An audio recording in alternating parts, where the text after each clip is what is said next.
Hey guys, so today we're going to work on sentence variety and also sensory language. First, we need to start with the sentence variety.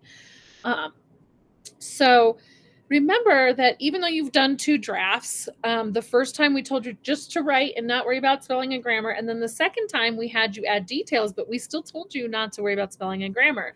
So today we're just going to kind of jump in and start seeing if we have the elements we need to have, and also, as we said, adding some sentence variety, because when we tend to write like in a certain pattern and then not break that up unless we specifically practice breaking that up. So that's what we're going to do today. So the first thing we want you to do is go through and highlight all the periods in your sentence, okay? In your narrative. So I've done mine. You see all the periods are highlighted in my narrative. If your narrative is super duper long, just pick one page of it, okay? Because we're going to do a bunch of stuff today, and this is really about just improving your narrative. If you have time to do the entire thing, great. If it's 2 pages, you can probably do the entire thing, and it just depends on how fast you work, of course, but yeah. So highlight the periods. And I say periods, but really any end punctuation, because an exclamation point or a question mark is also end punctuation. Highlight all of it.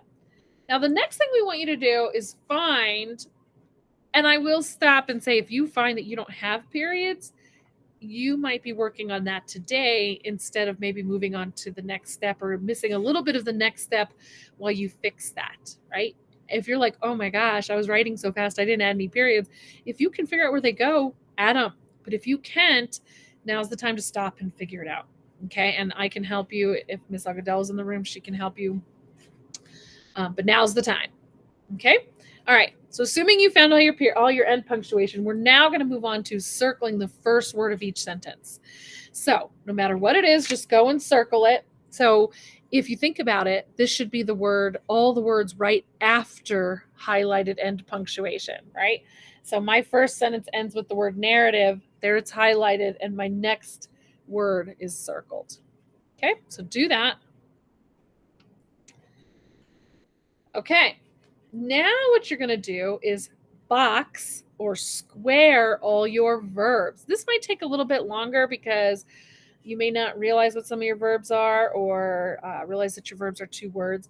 But remember, words like is and am and are verbs. Okay. Was and were are verbs. Okay. Did, that's a verb. Had, that's a verb, right? Those are some of those tricky verbs that sometimes people don't realize are verbs. So think about that. Okay. And we will put a list on the board of some of the tricky verbs that you may not realize are verbs. We'll put a list on the board, either the whiteboard or the Promethean board. Okay. Okay. Remember that also the verb to is a verb.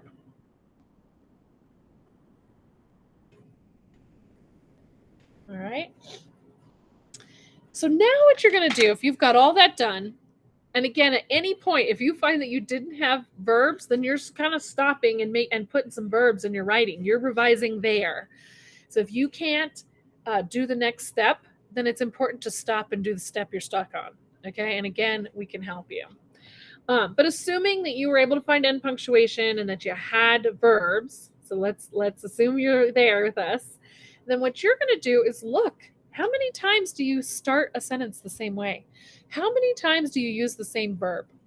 And this is where you go, oh yeah, I'm right. I'm using the same words. Like for me, I started a sentence with the word I, was that 5 times? I only wrote 10 sentences, right? Because this was my sample just to show you guys. So in 10 sentences, I started it with the word I 5 times. That's repetitive. That's boring. I need to change it up. Okay, now I will say this. It's a little challenging because you're writing a personal narrative. So go easy on yourselves. You're going to have those personal pronouns like I and we a lot, but maybe vary it up. So instead of saying I am skipping lines so that it is easier to edit, you could say skipping lines makes it easier to edit. Okay, or I got out of the car and went to the soccer field. You could say, jumping out of the car, comma, I ran to the soccer field, right? So think of creative ways that you can change up your sentence structure. Instead of saying, we used to go roller skating every weekend, you could say, every weekend, comma, I was at Roller King, or wherever you go. Roller King, yeah. Okay. So think about that, and Mrs. Agudelo and I are here to help you in those classes that she teaches in.